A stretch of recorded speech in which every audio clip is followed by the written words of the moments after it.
yes and. Basically, it's the only rule that you can't break in improv. And that means that you have to work in agreement with the other person that you're performing with. So let's try this one time, okay? We're gonna do a little interaction stuff, okay? Whenever I ask you guys a question, I want you guys to say yes, okay? You guys ready? Yes. Yes? Okay. Yes. So, do you guys want to hear a story? Yes.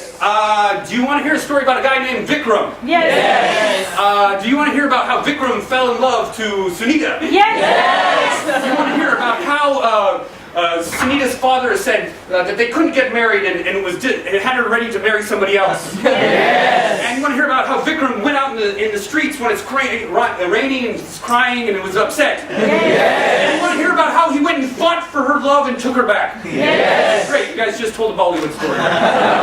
Right? And that's all just by simply saying yes.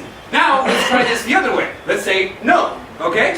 So let's see how this works. You guys want to hear a story? No. Yeah. And it's done. Right? When we say yes, you get, that's good, that's one point, but there's a lot of yes men in life, right? But you don't want to work just with those people because they're not contributing anything.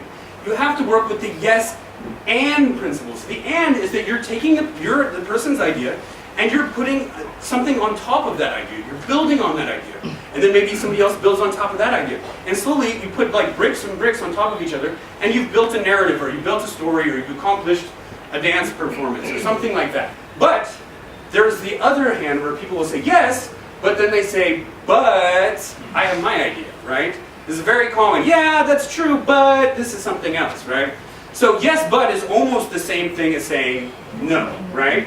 It's as if we're like saying, like going back to building the blocks on top of each other, the analogy, it's like the first person puts the block and then the other one says, yeah, but I'm going to put mine over here, right? And then the other, well, I'm going to put mine over here. So you might as well just be building your own little stories without each other because you're not working together as a team, okay? Yeah. So now for this part, we're going to do a demonstration on this idea. So who's a brave volunteer that wants to come down here and join me?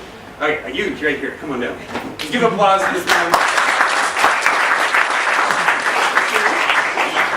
So you're going to help me. You're going to work with me to do this little demonstration for everyone. Okay? Yeah. So we're going to try to plan something. Okay? So I'm going to make an offer. I'm going to come up with an idea, and you have to start your sentence with yes but. Yeah. And I'm then going to respond with another yes but. Okay. And we're going to see if we can resolve this issue that we're trying to, or get to some kind of resolution, or if we just sidetrack onto who knows where.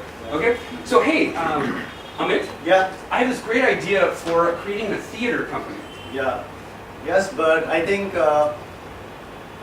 film house would be better. You know, film. Yeah, but there's a lot of startup investment in film stuff, and theater is easier. Yes, but who watches theater nowadays? Yes, but theater is a thing of passion. It's a thing that people really speaks from the heart. Yeah, but you know, you can make also videos for YouTube. Yeah, but most videos are about cats and guys getting hit in the nuts. Yeah, but you can make videos for mine also. Okay, so we see, from starting a theater thing, we went way over somewhere else, right? So now let's try it with the yes and idea. So, hey, Amit, I have this idea for starting a theater company. Now you start with yes and. So. Yes, and it's very good idea. You know what? Oh, yeah, you've trained in theater? Oh, that's great. What programs have you trained in? Yeah, I have worked on improvisation. I heard there's a really good improv class by this guy named Adam Dow. Yeah, I've met him personally. How did you know him? Yeah, I just saw him giving his lecture the other day. He was pretty amazing. Yeah, he's amazing and it's awesome. You know what? I went to his class but twice, and he made even dogs and cats do improvisation.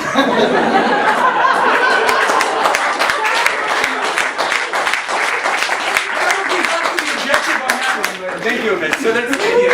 And a lot of times people say, okay, yes and, does that mean I have to agree to whatever the other person says? Does that mean that I have to do everything, or they tell me to do this, I say yes, I do that, and yes? No, it just means that you have to agree to the reality that the other person is trying to create, or the reality that's in front of you, and accepting that, and then trying to build on top of that reality. And I think that if you were able to use yes and into the stuff that you're doing, it's going to change everything in the way you address things. You're going to change the way you look at life. You're going to look at people. There's the people that will say yes in your life, and there's the people that are going to say no. And you'll be able to see the difference between those people. Bringing this yes and culture to the workplace, right? Because a lot of people, we've all worked with people that say, no, that idea is not going to work, or That's not my job, right? And what that does is it creates a toxic work environment because people aren't going to want to come forward with their ideas. They're not going to want to be creative. They're not going to want to be engaged. They're not going to have a good time, and there's not going to be a fun work element in the space. So it's how do you make it fun? How do you make this element of play and get people motivated? Hey now, I got